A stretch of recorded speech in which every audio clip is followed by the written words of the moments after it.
এ বডির মধ্যে কত কি রয়েছে। টাকনুর উপরে যেমন পোশাক পরিধান করা ফরজ, পুরুষদের জন্য এটি একটি ফারজে আইন। পুরুষদের জন্য টাকনুর উপরে পোশাক পরিধান করা হচ্ছে ফারজে আইন। আপনি বলবেন কিভাবে? যদি এটি ফারজে আইন না হয় তাহলে এর কারণে, এটি না করার কারণে জাহান্নামে যেতে হতো না। তাহলে যে কাজের বিনিময় জান্নাত এবং যে কাজ না করলে জাহান্নাম, সেটি মূলত ফারজে আইন। আমি আমার ক্ষুদ্র জ্ঞানে যেটুকু বুঝেছি ইসলামের একজন নগণ্য ছাত্র হওয়ার ফলে। তাহলে টাকনুর নিচে যদি কোনো পুরুষ প্যান্ট, লুঙ্গি, পায়জামা, জুব্বা, আলখাল্লা আরো কিছু পরিধান করেন, তাহলে সাউন্ড একটু কমান তো, অতিরিক্ত সাউন্ড হচ্ছে, ফেটে যাচ্ছে। সেই সূত্রে একজন পুরুষ,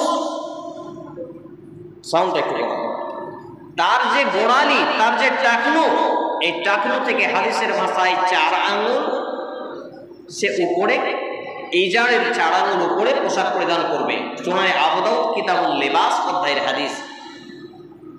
এছাড়াও হাদিসটি রয়েছে সহিহ আল বুখারী 5787 ক্রমিক নম্বরে, যে যেই ব্যক্তি অহংকার বশত টাকনুর নিচে, গোড়ালির নিচে লুঙ্গি, পায়জামা, প্যান্ট আর জুব্বা, আলখাল্লা আরো কোনো কিছু পরে, তাহলে সেই ব্যক্তির যেই অংশটা, টাকনুর অংশটা ঢাকা থাকবে, সেই জায়গাটা জাহান্নামের আগুনে জ্বলবে। বলি নাউযুবিল্লাহি মিন যালিক।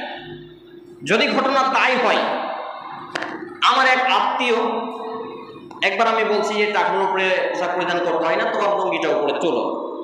তিনি আমাকে বলছেন যে জ্বলবে তো শুধু পায়ের নিচেটা, উপরটা তো জ্বলবে না, পুরো শরীর তো জেগে থাকবে, তো জ্বলুক পায়ের নিচে জাহান্নামের আগুনে। লা হাওলা ওয়ালা কুওয়াতা ইল্লা বিল্লাহ। চিন্তাধারা বুঝছেন একজন মুসলমানের কমন সেন্স কোথায়? এটা আত্মসমীক্ষা করা।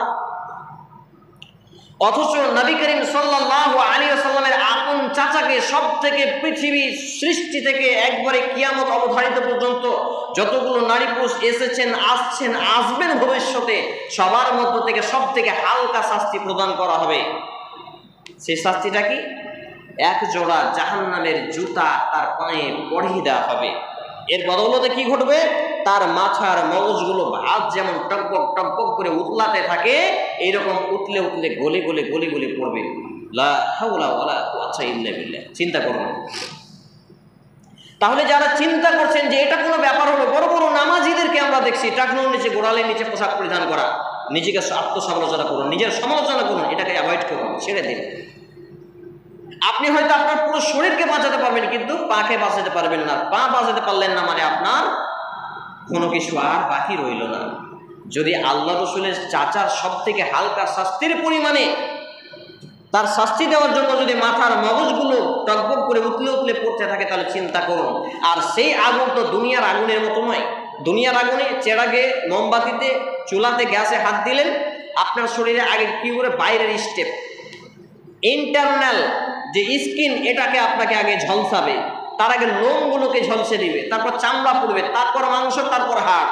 কিন্তু আল্লাহ রাব্বুল আলামিন যে জাহান্নামে আগুন প্রস্তুত করে রেখেছেন, সেটা হচ্ছে মানুষের আগে কলিজাকে পুড়িয়ে ফেলবে। লা হাওলা ওয়ালা কুওয়াতা ইল্লা বিল্লাহ। চিন্তা করুন। অথচ আমরা জাহান্নামের কথা শুনলে ভয় পাই না, আমাদের হৃদয়টা নাড়া দেয় না, আমাদের ঈমান বৃদ্ধিকরণ হয় না। মানে বুঝতে হবে যে আমার ঈমানটা পাথর হয়ে গেছে, আমাদের ঈমানটা পাথর হয়ে গেছে। তাহলে আল্লাহ রাব্বুল আলামিন 1445 বছর পূর্বে আমাকে এবং আপনাকে সুন্দর ভাষায় জানিয়ে দিয়েছেন যে হে ঈমানওয়ালা, তুমি আগে নিজে বাঁচো আর তোমার আহাল পরিবারকে বাঁচাও। যেই জাহান্নামের লকড়ি হবে জ্বালানি, আমরা তো কাঠ কুন্ডা দিয়ে আগুন জ্বালাই, কিন্তু সেখানে জাহান্নামের লকড়ি হবে মূলত মানুষ আর পাথর। আস্তাগফিরুল্লাহাল আযীম, আস্তাগফিরুল্লাহাল্লাযী লা ইলাহা ইল্লা হুয়াল হাইয়ুল কাইয়্যুম ওয়া আতুবু ইলাইহি।